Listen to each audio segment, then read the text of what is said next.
It's often called the holy grail of porno spoofs. The porno spoof so rare that many people even deny its existence.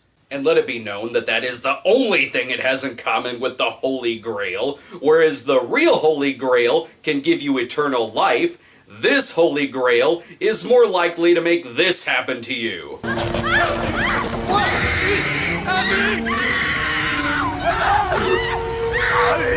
But what makes this film such a hard get? It's not like it's made by some obscure, no-name director in the business. The movie is directed by Buck Adams, the same porno spoofer who brought us Twin Cheeks, Edward Penis Hands, and oh, fucking fantastic. I wonder if this movie will find newer and more interesting ways to fetishize a fucking green screen. In making Super Hornio Brothers, the filmmakers went through an even bigger headache than playing Paper Mario. Sin City Entertainment financed the project at first, then dropped out, until Midnight Video put their cash in for the film to be finished, on the condition that the 37-page script be turned into 2 movies. Jesus Christ, imagine if that happened to someone like Michael Bay, a director who needs 37 pages for 2 minutes. Also, the 3-day shooting schedule was cut down to 2 days. That's pornography, where even the shooting schedules prefer to be circumcised. So in 2 days, with a 37-page script cut in half to 18 pages, it's still pretty impressive that Buck still managed to turn in an 80-minute movie. Actually, come to think of it, it's not that impressive, because it's padded with about 60 minutes of soundstage fucking and 20 minutes of parody. It's easy to assume that the difficulties behind its production is the reason why it got such a limited video release, but I'm willing to bet that it's because the movie itself is one of the most confusing and limp-wristed parodies I've seen in a while. Most people seem to base their knowledge of the movie on this picture. Newsflash, that picture is not actually from the film. That picture looks like it was shot by someone who has actually played a Mario game. This movie seems to use the Friedberg-Seltzer method of parodying material that the writers have never seen, or in this case, played. Now let's dive balls deep into this mess of herpes known as Super Hornio Brothers. Oh well, apparently it opens in Super Mario Galaxy, that's nice. Getting a little ahead of themselves, they completely skipped over the Virtual Boy era. You know a movie is in it for the art when the writer's name is literally Cash. We first meet the Hornio Brothers as they sit at the computer of Squeegee Hornio.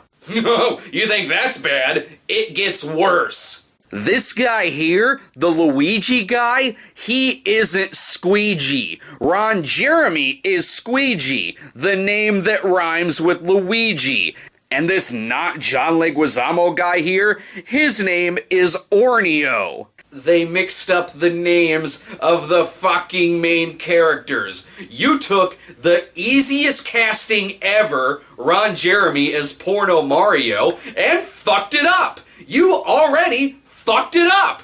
Right up the ass. And what's with the name Squeegee anyway? Is that some sort of sex term that I'm unfamiliar with? Let me guess. The squeegee. Having a quickie on someone's car window in the middle of traffic, and then forcing the driver to pay you and your partner once you've finished. Time to put in a call to the Urban Dictionary. Squeegee tells his brother about a new computer game he has created, and how it has begun to infect his dreams.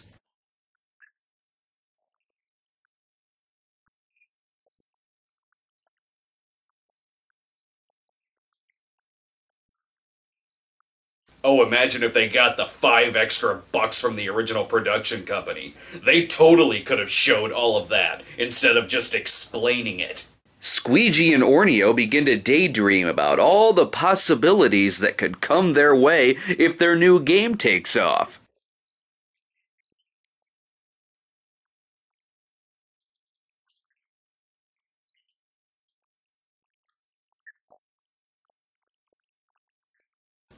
Spoken like a true gamer. But before any of that can happen, the two of them are magically sucked inside of their computer.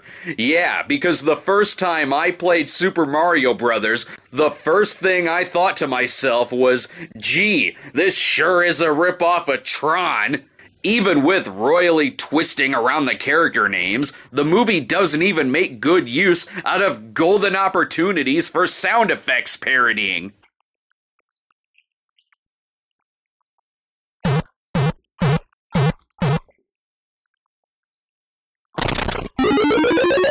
You see, this is how you make a fucking porn parody.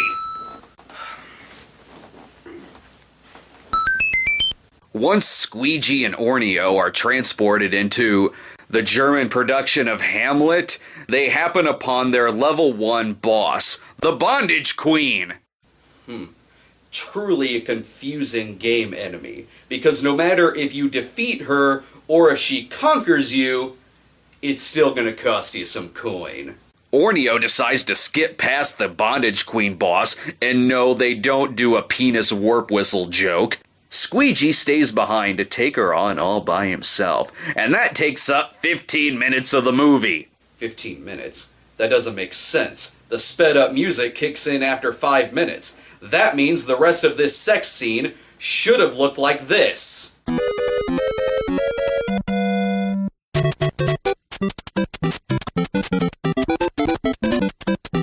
Meanwhile, Hornio flies through the Johnny Mnemonic game and meets up with, a homeless man they probably pulled off the street for this movie.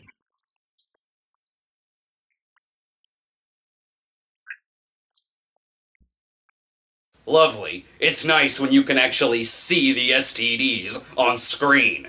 The walking chlamydia here is actually a computer virus. Great, I sure hope my Avast can take care of gonorrhea. The computer virus informs the brothers that the princess has been kidnapped by King Pooper. And to think, if this movie was a spoof of Super Mario Brothers II, the villain could have been named Genital Wart. To clear up any confusion and to specifically date the movie, Squeegee tells the virus where the Hornio brothers have come from.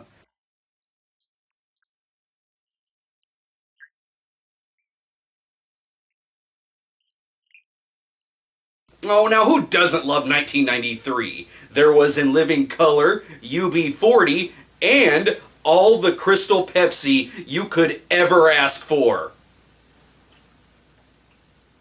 Also, let's not forget that the virus himself must love 1993 because he talks like Ren from Ren and Stimpy.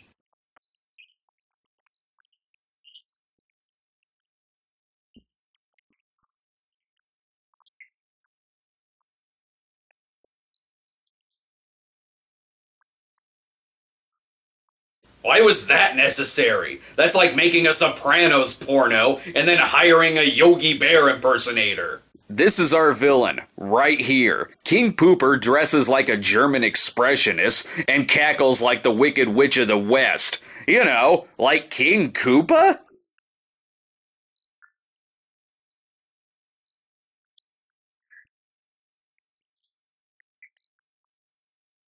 Wait a minute, I recognize this mug. Let me just add this and one of these, a little of this.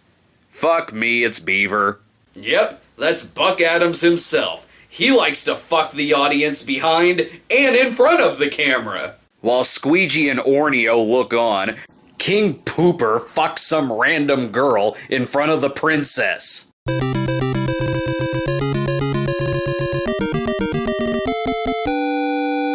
The princess, however, gets some tough interrogating from, I'm sorry, who is this guy? Bob? Bob? As in Bob-omb? Well, that's nice. I take it the princess's vagina is gonna explode now?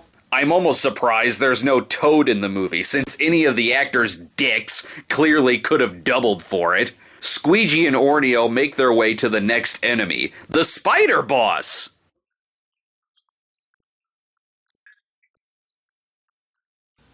Jesus, Ron, you could at least pretend to care that you're in this movie. Oh well. Even when Ron Jeremy half-asses a performance, it still makes me feel inadequate. Our heroes make it past the spider boss by making the two villains fuck each other? Well shit, I've never tried that strategy before.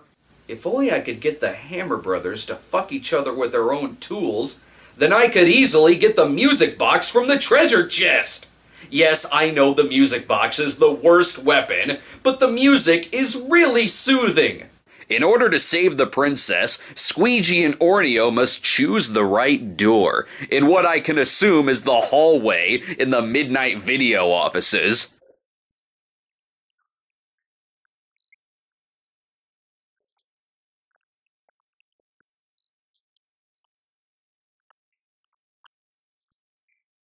Ah, yes, that's when you know you're watching a porno from the early 90s, when it has a reference to the LA riots. While Squeegee goes off to finally defeat King Pooper, Hornio stays behind to, pad out the film some more.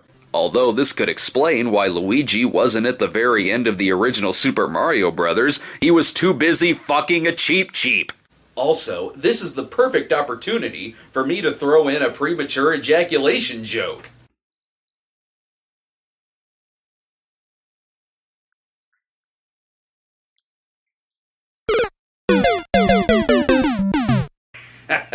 I just made the movie 20 minutes shorter.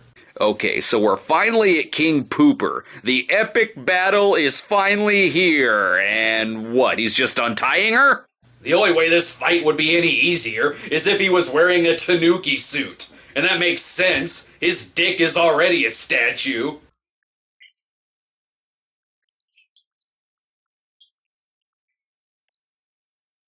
Ugh, King Pooper is the worst Adam Sandler character ever. Squeegee and the princess are saved by Hornio, who pushes Pooper into a child's pool of hot lava, I'm assuming. Hornio and the princess are transported back to the real world while, oh no, the biggest enemy rears its head, the cliffhanger ending. At least this movie one-ups the actual Super Mario Brothers movie in that they both have cliffhanger endings, but only this one actually has a sequel. And I can only assume that part 2 is just some Japanese porno with Squeegee and Hornio's voices dubbed into it. What a way to make us wait for Super Hornio Brothers, the Lost Orgasms. Alright, I'm fucking tapped out on the Mario references. Thanks, guys! That sand was the pits!